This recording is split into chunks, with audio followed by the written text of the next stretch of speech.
Small cap, mid cap, large cap, multi cap, flexi gap.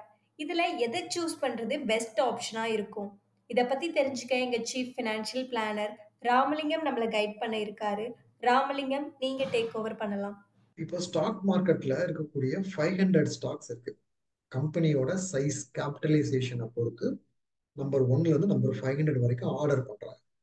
Top 100 capitalisation இருக்கக்கூடிய பெரிய கம்பெனிஸை large cap companies சொல்றோம். 101ல இருந்து 250 வரைக்கும் இருக்கக்கூடிய கம்பெனிஸை மிட் கேப்னு சொல்றோம். 251ல இருந்து 500 வரைக்கும் இருக்கக்கூடிய கம்பெனிஸ் நம்ம ஸ்மால் கேப் அப்படின்னு சொல்றோம். இந்த 3 பிரிவினை இருக்குது. இப்போ லார்ஜ் கேப்னா டாப் 100ல ப்ரிடாமினண்டா பண்ணுவாங்க. மிட் கேப்னா 101 to 250 பண்ணுவாங்க. ஸ்மால் கேப் ஃபண்டுனா 251ல இருந்து 500க்குள்ள ப்ரிடாமினண்டா இருக்கும். இதே இது ஃபிளெக்ஸி கேப் ஃபண்டுனா எந்த ஒரு நேமும் இருக்காது, எந்த ஒரு ரெஸ்ட்ரிக்ஷனும் கிடையாது. நம்பர் 1ல இருந்து நம்பர் 500 வரைக்கும் எப்படி வேணாலும் இன்வெஸ்ட் பண்ணிக்கலாம். மல்டி கேப் ஃபண்ட் அப்படின்றது ஒரு தனி ரகம். அதுல வந்து 25% large cap, 25% mid cap, 25% small cap, மிச்சம் இருக்கிற 25% அந்த 500ல எதுல வேணாலும் இன்வெஸ்ட். சரிங்களா? ஸோ இப்போ இதுதான் நம்ம இருக்கக்கூடிய மேஜர் ஆப்ஷன்ஸா இருக்கு. கரெக்டா? இந்த மேஜர் ஆப்ஷன்ஸ்ல நான் எதுல எப்போ எப்படி இன்வெஸ்ட் பண்றது அப்படின்னு பாத்தீங்கன்னா, உங்களுக்கு ரெக்குயர்மெண்ட் என்ன, உங்களோட ரிஸ்க் அப்பிடேட் என்ன அப்படின்றத பார்க்கலாம். எனக்கு வந்து நான் இப்பதான் பிகினர் இன்வெஸ்டர். ஸ்டாக் மார்க்கெட்னாலே எனக்கு கொஞ்சம் பயம். இப்பதான் நான் வந்து ஆரம்பிக்கிறேன். கொஞ்சம் பாசிட்டிவ் எக்ஸ்பீரியன்ஸ் இருக்கணும், ரிஸ்க் கம்மியா இருக்கணும், கன்சர்வேட்டிவா பார்க்கணும் அப்படின்னா நீங்க வந்து லார்ஜ் கேப் ஃபண்ட்ல நீங்க இன்வெஸ்ட் பண்ண ஆரம்பிக்கணும். அதுக்கப்புறமா அடுத்த லெவல் ஆஃப் ரிஸ்க் அப்படின்றது மிட் கேப். அதுக்கு அடுத்த லெவல் ஆஃப் ரிஸ்க் அப்படின்றது ஸ்மால் கேப். இது நான் 3மே பண்ணிட்டேன். அடுத்து நான் என்ன பண்றது? இது 3லயுமே நீங்க ஈக்குவலா வச்சுக்கலாம். இதுல 33%, இதுல 33%, 33% அப்படி நீங்க இன்வெஸ்ட் பண்ணலாம். உங்க ரிஸ்கை பொறுத்தது. நீங்க ஒரு பிகினர் இன்வெஸ்டரா இருந்தீங்கன்னா ஒன்லி லார்ஜ் கேப்ல மட்டும் வச்சுக்கணும். ரிஸ்க் எடுக்க விரும்புறேன், நான் ஒரு மாடரேட் இன்வெஸ்டர் அப்படின்ற போது லார்ஜ், மிட், ஸ்மால் இது 3லயும் நீங்க வந்து இன்வெஸ்ட் பண்ணணும். சரிங்களா? ரெண்டாவது வந்து இதெல்லாம் நான் பண்ணிட்டேன் அப்படின்ற போது நீங்க ஃபிளெக்ஸி கேப் அண்ட் ஸ்மால் கேப்லாம் பண்ணலாம்.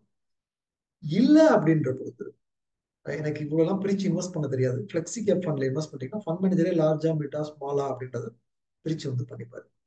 Flexi cap funds in definition அவங்களால வந்து எல்லா கேபிட்டலைசேஷன்லையும் பிரிச்சு இன்வெஸ்ட் பண்ண முடியும்.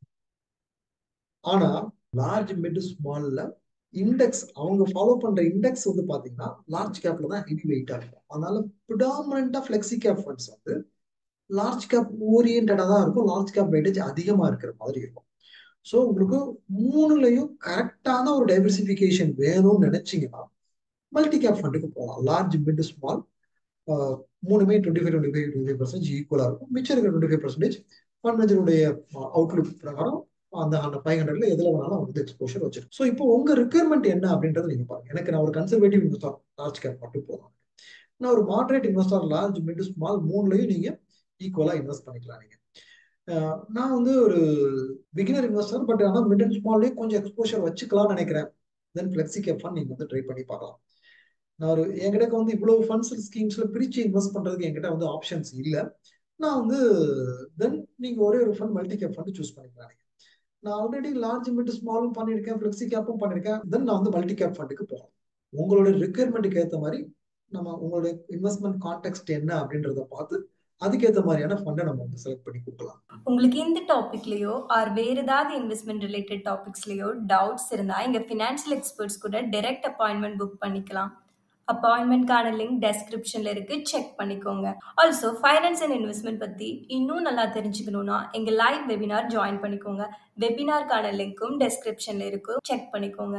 இந்த webinar full and full free. உங்களுக்கு இந்த வீடியோ பிடிச்சிருந்தா லைக் பண்ணுங்க. ஃபைனான்ஸ் பத்தி தெரிஞ்சுக்கணும்னு நினைக்கிற உங்க ஃப்ரெண்ட்ஸ் அண்ட் ஃபேமிலிக்கு ஷேர் பண்ணுங்க. ஆல்சோ மறக்காம சப்ஸ்கிரைப் பண்ணிக்கோங்க.